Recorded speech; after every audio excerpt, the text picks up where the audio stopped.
Bien, entonces esta nota es clave que la entiendas desde ahorita y me la voy a poner justo por acá.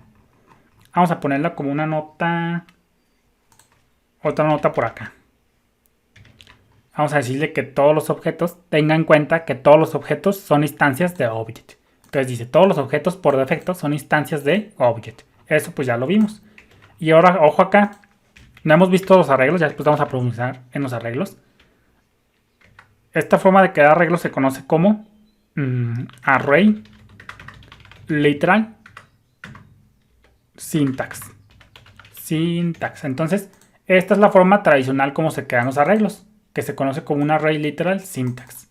Pero esto detrás de las escenas, esto es otra sintaxis, pero detrás de las escenas lo que está pasando es que estamos creando arreglo es igual a new array.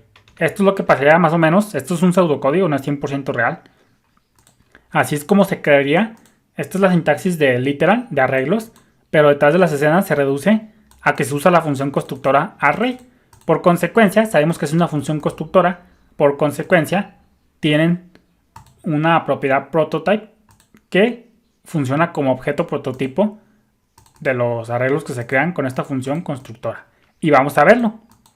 Entonces, como te digo, siempre que tú veas una función constructora, tienes que saber que tiene una propiedad prototype que sirve como prototipo, objeto prototipo de otros objetos. Entonces, fíjate, vamos a hacer esto para simplemente checarlo, que todos ya lo debes de entender. Vamos a traernos el objeto prototipo. ¿De quién? De mi arreglo que acabamos de crear. Arreglo, que tenemos este por acá. Pregúntate a ver si es cierto que es del tipo, su objeto prototipo es array.prototype. Guardamos. Recargamos. Y fíjate cómo efectivamente mi arreglo hereda, o su objeto prototipo, que es lo mismo, es array.prototype. Entonces, esta es una sintaxis que se usa muy a menudo, pero detrás de las escenas es como si se usara new array. Entonces, esto para que lo consideres. Y ya para terminar, pregúntate a ver si es cierto que mi arreglo, para ver si es cierto que se cumple esto, que todos los objetos por defecto son instancias de object. Pregúntate a ver si es cierto. Vamos a decirle que si arreglo es del tipo object. Guardamos. Recargamos. Y fíjate cómo da cierto. Arreglo sigue siendo del tipo object, porque está más arriba en la cadena de prototipos. Entonces, como te decía, tenga en cuenta que todos los objetos son instancias de object, como lo estamos viendo. InstanceOf, el operador InstanceOf, considera las superclases, es decir, las clases que están mucho más arriba. InstanceOf considera las subclases cuando decide si un objeto es una instancia de una clase. Si el operando del lado izquierdo de InstanceOf no es un objeto, InstanceOf devuelve false. Fíjate, vamos a preguntarnos acá, a ver si es cierto que esto. Vamos a ponerle algo que no sea arreglo, algo que no sea objeto, vamos a ponerle hola. Guardamos, recargamos y fíjate cómo nos da un false. Entonces, eso para que lo consideres. Si el operando del lado izquierdo, este que tenemos por acá, no es un objeto de ningún tipo, sino que es, por ejemplo, un literal de string, en este caso, devuelve false. Si el operando del lado derecho no es una clase de objetos, pues va a lanzar un type error. Fíjate, vamos a cargarle aquí ahora con un 1. Esto, un 1 no es un objeto, claramente.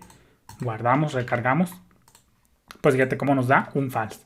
Pero imagínate que le ponemos un arreglo, sí, pero acá no le ponemos una clase de objetos, una clase, una función constructora. Vamos a ponerle WebTD.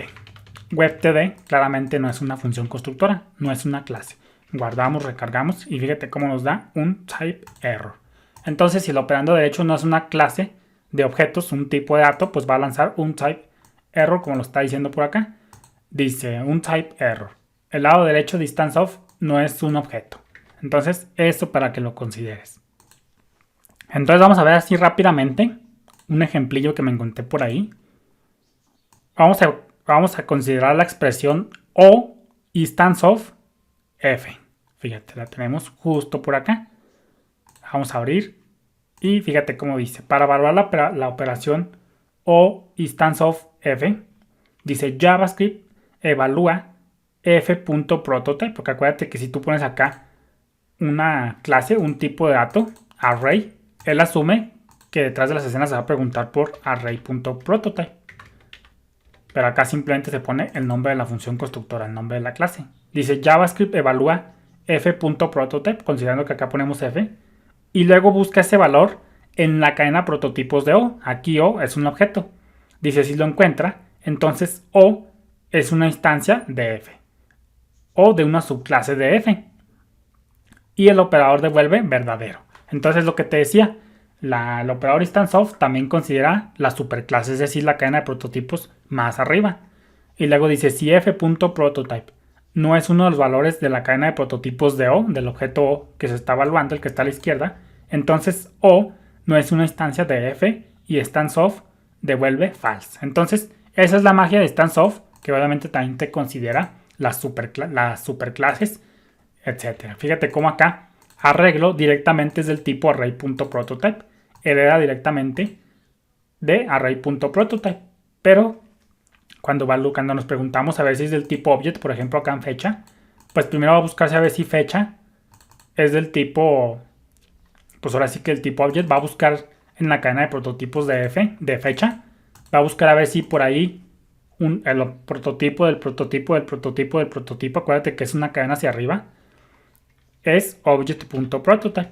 Entonces aquí, detrás de las escenas, JavaScript va a preguntarse a ver si fecha entre los prototipos de los prototipos, por ahí se encuentra object.prototype. Pero no te preocupes, ya más adelante vamos a ver eso con un pequeño diagrama. Entonces vamos a regresarnos un poquito, vamos a quitar ya todo esto. Esto ya lo vimos. Ya después vamos a regresarnos un poquito más a instanceOf con un diagrama. Vamos a centrarnos de nuevo en persona y en persona.prototype. Entonces fíjate cómo aquí seteamos persona.prototype en un nuevo objeto que contiene los métodos de nuestra clase, los métodos toString y hablar. Fíjate cómo nos estamos seteando a otro object literal. Aunque era conveniente expresar esos métodos como propiedades de un único objeto literal, es decir, sin modificarlo, en realidad no era necesario crear un nuevo objeto como lo que estamos haciendo por acá. Pero lo vamos a ver mejor ya para el próximo video. Saludos.